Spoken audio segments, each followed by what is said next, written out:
কলিয়াবৰত মোৰ প্ৰাণটো সোমাই আছে বুলি কোৱা ভূপেন হাজৰিকাই ৬০ দশকতে কলিয়াবৰ মহকুমাৰ কোঠৰীত নিৰ্মাণ কৰিছিল এটি সৰু পজা। কাজিৰঙাৰ অপৰূপ সৌন্দৰ্যত মুগ্ধ হোৱা বাবেই ভূপেন দাই কোঠৰীত নিৰ্মাণ কৰিছিল এই সৰু পজাটি আৰু সেই পজাৰ ভিতৰত থকা নিজৰ বিচনাখনত বহি হাৰমনিয়াম লৈ সুধা কণ্ঠই ৰচি গৈছিল ইটোৰ পাছত সিটো কালজয়ী গীত। গুৱাহাটীৰ পৰা উজনি অসমলৈ অহা যোৱা কৰোঁতেই ভূপেন দাই প্ৰায়ে জিৰণি লৈছিল সেই সৰু পজাটোত। নিজৰ এই সৰু পজাটো চোৱা চিতা কৰিবৰ বাবে দেৰগাঁৱৰ সুৰেন নেওগ নামৰ এজন সফল ডেকাক ভূপেন দাই লৈ আহিছিল কোঠৰীলৈ। ভূপেন দা কোঠৰীৰ ঘৰখনলৈ আহিলে সকলো আলপৈচান ধৰে সুৰেন নেওগে। কোঠৰীত থকা সময়ছোৱাত ভূপেন দাৰ ছাটোৰ দৰে লাগি ৰৈছিল সুৰেন নেওগ। সেই সুৰেন নেওগৰ এতিয়া বয়স ৮৭ বছৰ। জীৱিত অৱস্থাত ৪৮ বছৰ ধৰি ভূপেন দাৰ মৰমৰ কোঠৰীৰ ঘৰখন চোৱা চিতা কৰি আহিছিল সুৰেন নেওগে। নিজ পুত্ৰ যি নাতিনীক লৈ ভূপেন দাৰ সেই ঘৰখনৰ কাষতেই এটুকুৰা মাটিত এতিয়াও আছে সুৰেন নেওগ। কিন্তু ভূপেন দাৰ প্ৰাণ সোমাই থকা সেই মৰমৰ ঘৰখন এতিয়া জৰাজীৰ্ণ অৱস্থা। ঘৰৰ টিনত এতিয়া গছবন গজিল। আনহাতে ভূপেন দাৰ লগত ছাৰ দৰে লাগি থকা সুৰেন নেওগে ৮৭ বছৰ বয়সতো একমাত্ৰ জীয়াই থকাৰ তাৰণাতেই ঢাৰি, ডলা, চালনী, বিচনী আদি বিক্ৰী কৰিবলগীয়া হৈছে। পুত্ৰ অসীম নেওগেও পিতৃৰ লগতে কাঠেৰে অসম গৌৰৱ এশিঙীয়া গড়, হাতী আদি নিৰ্মাণ কৰি পেট প্ৰৱৰ্তন কৰি আহিছে।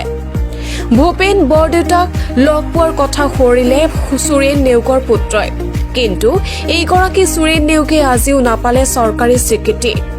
চৰকাৰী অৱহেলাৰ বাবেই যেন এতিয়া সৰুকৈ দোকান এখন পৰিয়াল চলাব লগা হৈছে সুৰেন নেওগে।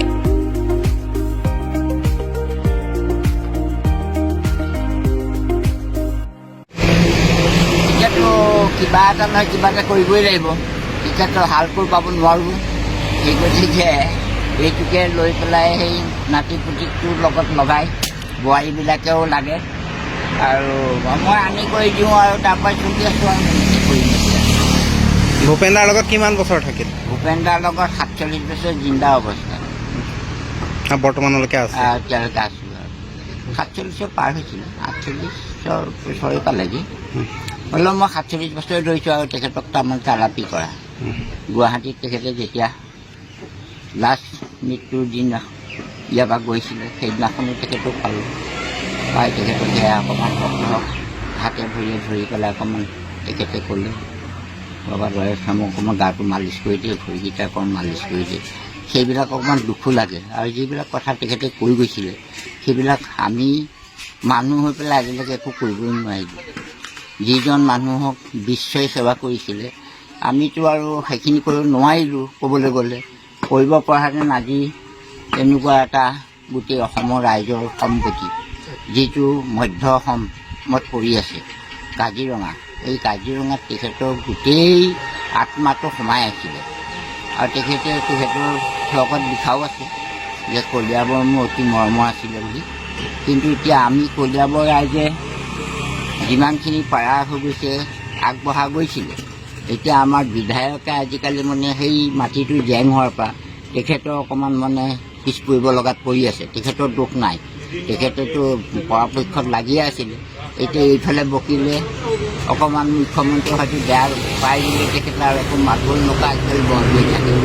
আৰু মুখ্যমন্ত্ৰীকো মই কেইবাৰো এনেকৈ নিউজৰ দ্বাৰা অনুৰোধ কৰিলোঁ। তেখেতে সেই অনুৰোধটো অকণো হেৰি নকৰিলে, এইপিনে অহা যোৱা কৰি আছে, গৈ আছে। আমাৰ ভূপেনদাৰ ঘৰখনো কি কেনেকৈ আছে অকণমান চাই যাওঁ বুলি তেখেতে মন নকৰিলে। কিন্তু